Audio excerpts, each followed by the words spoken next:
not gonna win. I mean, I'm rooting for the Golden Eagles regardless. I don't care who they play. Call me a homer, call me bias. I don't care. That's my team. Okay. Well, let me give you my analogy of the game. Okay. Your analogy. Look, I like Southern Miss. I've got a lot of Southern Miss friends. I do. You know, I go to the Southern Miss. I go to the games. You know, I enjoy it. I love sitting in that end zone at the Rock. That's a great facility. You can see the field, and there's been some great games played. So y'all, whenever y'all hear me downplay Southern Miss, I'm not doing it on purpose. I just like to aggravate my friend Kinsley here. Getting the blood pressure up. Getting his blood pressure up on a Saturday morning before the game. So, hey, it's all in good fun. But Southern is taking on Auburn, a SEC opponent that is really tough. You know, they lost a few weekends ago to an opponent they shouldn't have. Last week, they absolutely annihilated Arkansas. It wasn't even pretty. You know, so I think Auburn is going to win this one. I think Southern will hang around and score a few touchdowns, maybe a field goal. I'm going to say 41-17 Auburn. Okay? That's not too bad. But y'all are getting a good paycheck out of the deal, so it'll, you know. Yeah, well, we're gonna get two steals. We're gonna get the money and we're gonna get a win. Okay, well that's all right. I like your confidence, Kinsley. How about you, Big Ten? Oh yeah, you have to love the guy. Yeah, it's all the way. Always gonna it's his school, so hey, I like it. With Michigan plays, whoever they play, I'm always in on Michigan. And that's the same thing with me with Mississippi State. So I like it. Go Eagles. Yeah, okay. No matter who they play, you rooting for them, huh? That's it. That's how you gotta be. You gotta be that way. Yeah. All right, the next game in the state that's going to be interesting is going to be Ole Miss going down to Death Valley, taking on Death LSU. Valley. Now, last week, Ole Miss played Kent State. The week before, they played Alabama. That didn't go well for the Rebels. Oh, my God. The last 2 years, they've been outscored, 65 and 66. They've been outscored 130 to like 10 against Alabama. So, and now they're going to LSU. Now that one's going to be ugly. That one, I don't know why ESPN chose to put this one at 8 o'clock. Where's game day at? Is it there? No, it's up in Happy Valley. Yeah, game day is at Happy Valley this morning. Yeah. Who's going to be the happy team of this game, I wonder. I'm gonna go with LSU. It's really gonna get ugly quick. Yeah, Ole Miss they can put up points, but they can't stop nobody. LSU will beat them as bad as they want to, or as bad as LSU.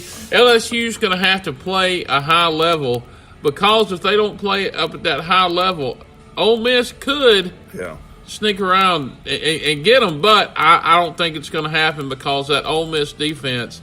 Ole Miss has some top receivers that are going to be drafted high in the NFL draft. Yeah. But they don't have the defense. Yeah.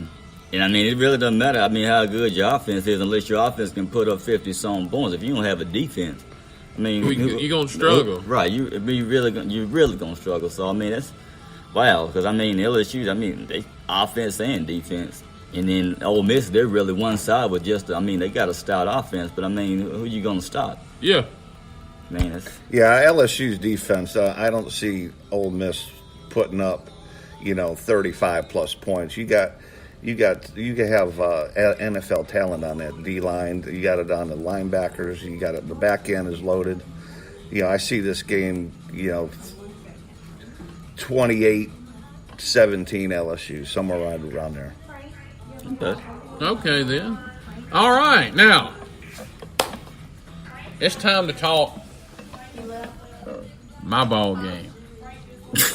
Notice the emphasis on that. And Florida. I am rooting big time for you, Big John. Hey, I appreciate that. Florida, Dan Mullen coming back to Starkville to take on my Mississippi State Bulldogs. That's right. I brought my cowbell this morning. Okay. Racket. The big question this week in all the sports here in the state of Mississippi has been, Will Dan Mullen get booed? Oh, man. Oh, boy. It's going to be a roar of boos. Let's see. You leave in the middle of the night like Tommy Tuberville did at Ole Miss, and you don't expect to get booed? Man, I'm telling you, he's going to get booed so much he can't wait till the month of October is over. I He's wish gonna I hate was Halloween. there. He's going to hear booed Yeah. so much. I wish this is the game. The tickets, I think the starting off right now is $150 For nosebleed. for nosebleed. Yeah. Yeah. I mean, it's a hot commodity right now. The old nugget. I can't imagine what the scalpers are going to be getting them for. Baby. It's gonna be high. Yeah, that's to me, that's like a game of the centuries right there. It is. When's that kickoff, John? 5 o'clock on 5 o'clock. ESPN. So I'll be ready. Yeah. I'll have my cowbell. Oh, yeah. And I might say a few expletives towards Dan Mullen. But, yeah, you can go ahead and say that he's going to get booed. Yeah, he's going to get it. He's going to catch it. Mississippi State is favored by 7 points. This game, I think this is a game where Joe Moorhead is ready to make a statement against the former Bulldog head coach. Also, you got to take this into consideration. Okay, they're honoring Jackie Sherrill tonight, Oh, wow. Okay. which in my opinion is the best Bulldog head coach this century. This century. Yeah. If you consider the fact, okay, Mullen always talked about going to Atlanta. Well, Jackie Sherrill didn't talk about it. He went. Yeah. He lost to T. Martin and the Volunteers that year, and that could have took the Bulldogs to the Sugar Bowl. But that was a talented Tennessee team who won the national championship. That was in 97. Yes, that is Yeah. correct. So, No, 98. It was 98. 98. That was the first year. Yeah. So- yeah. all right. I think the Bulldogs win by 2 touchdowns tonight. I hope you're right. And it could get worse because last week Florida played a weak Tennessee team, and I think they got a little excited. Okay, Mississippi State played an underrated Kentucky team that is very talented this year that could win 9 ball games. So that's my prediction. Kinsley, what do you think? I'm going to give it to State. I mean, I think they're gonna go into this game. I mean, they're going to bring some fury this game. I mean, they have, they want to get payback. I mean, there's still got to be those ill feelings towards Dan Mullen, especially after he just jumped ship the way he did. And it's going to be a payback game. And I mean, Bulldogs are going to bring it this game. Okay. I mean, just because they're playing against Dan Mullen, you're going to see a team I don't think the nation has seen yet. I mean, you're gonna see some blitzing and some sacks going on. So I think Hard quite a hitting. few turnovers, and I mean, hey, some balls are gonna be flying through the air. It's gonna be a good one. Good game to watch. Big Ten, Bob. Talk to me. I like the Dogs all day long.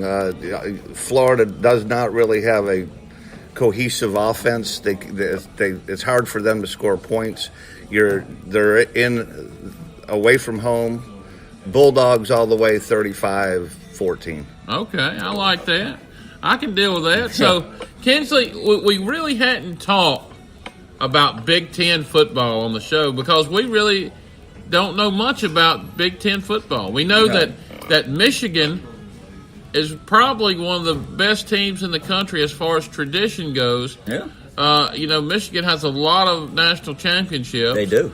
Not as many as Alabama does, but they're close behind Alabama. Right. And so it's a program that has had a lot of tradition with great head coaches. Yeah, great players. Jim Harbaugh, come from the 49ers, is there at Michigan now. And, Michigan is one of those programs that could surprise a lot of teams. They have Shea Patterson at quarterback, a very athletic quarterback. And today the Wolverines are going to be taking on the Northwestern Wildcats. Now, Who?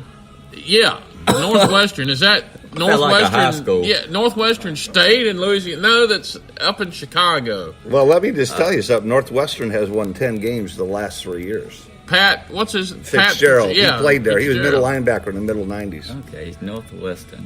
Northwestern has a really good journalism school. Yep, exactly. Okay. So, They're 1-2. Syracuse is the other school. If you want to be a sports broadcaster or be on TV, Syracuse, Northwestern are the top two You know Mike Wilbon on Pardon the Interruption? That's where he's from, Northwestern. So he's a Wildcat. Yeah. Okay. Give you a little background about some of the Big Ten tradition, which is pretty good. You know, of course the SEC is the top dog in college football, but right behind them is the Big Ten, because the Big Ten is always challenging the SEC. And the Big Ten is not like any other conference. You know, the teams play a competitive brand of football. You know, it's smash mouth football. They're going to run at you, and you better bring it to them. Yeah, I mean, a lot of good teams in that conference too, isn't it? Along with the Wolverines, you got Ohio State, Nebraska, Penn State, Michigan State, and Iowa, Wisconsin, Purdue, Nebraska, and Minnesota. Your boy Drew Brees played at Purdue, so they got some studs up in that conference. Yeah, they do. Yeah. So to talk about Big Ten football, let's join Bob. We kind of gave him a nickname. Yeah, I like has a ring to it. Yeah, Big Ten Bob. Yeah, welcome to the show, Big Ten. Right. Hey, this is all you know. You're gonna have to educate us on Big Ten history. Well, actually, guys, the Big Ten was founded in 1896. Okay, they've been playing over 120 years of football. The SEC was founded in 1932.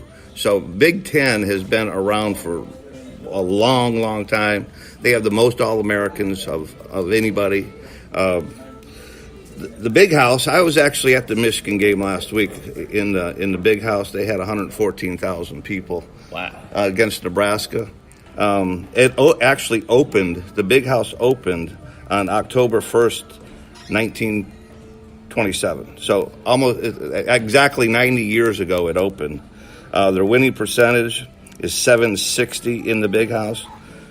That's 424 wins, 129 losses, 15 ties. Man. The hardest time they have, anybody would pick, they are 22-21 against Ohio State. In the Big House, 33-7 against Indiana. Statement. The Michigan still holds the all-time wins in college football history. They're sitting at 944. They have the highest winning percentage, along with Notre Dame at 72.9%. That's all games played. There's a big game in the Big Ten tonight. That's where game day is right now. They're sitting up in Happy Valley, Pennsylvania. You have number 4 Ohio State going against Penn State. It's going to be a whiteout. There's all kinds of top talent, high school talent, flock to that game. Something notable: Miles Sanders, the running back for Penn State, he normally wears number 24. Well, tonight he's going to be wearing number 8 because his teammate Mark Allen got injured for the year. He's out. He's going to wear his number. I looked at the matchups. The quarterback, the two great quarterbacks. You got Shane McSorley going against Dwayne Haskins. I'm going to have to give it to Penn State just because of Shane McSorley. He's a senior this year. Okay. The running game is hard to beat Ohio State. Really hard to beat. Yeah, it has been. You got Dobbins and you got Mike Weber back there. They're both 1,000-yard gainers last year. The O-line. The offensive line and defensive line for Ohio State is stacked with NFL talent. O-line goes to OSU. The receivers go to OSU. You got 2 NFL picks, first-round picks on that wideouts. The defensive line, even though Bosa's out, he'll be a first-rounder. It's probably going to be an even because Penn State is stacked too. Let's face it. Linebacker goes to OSU. The secondary OSU, you got 3 people that are going to be top 1 or 2 second rounders. Special teams, I'm going to give it to Penn State. In last year's Michigan game, Ohio State's kicker, he missed 3 field goals from inside 30 yards. Wow. You cannot miss a field goal inside 40 if you want to win a game. Talking about field goal position, how important is it to have a good field goal kicker? I mean, you got to have a good kicker. You got to. A good kicker wins you 1 or 2 games every single year, if not more. And there's teams out there that don't even recruit a high level kicker. Yeah. The walk-ons. They have a walk-on and that just doesn't. That's not good enough if you want to be a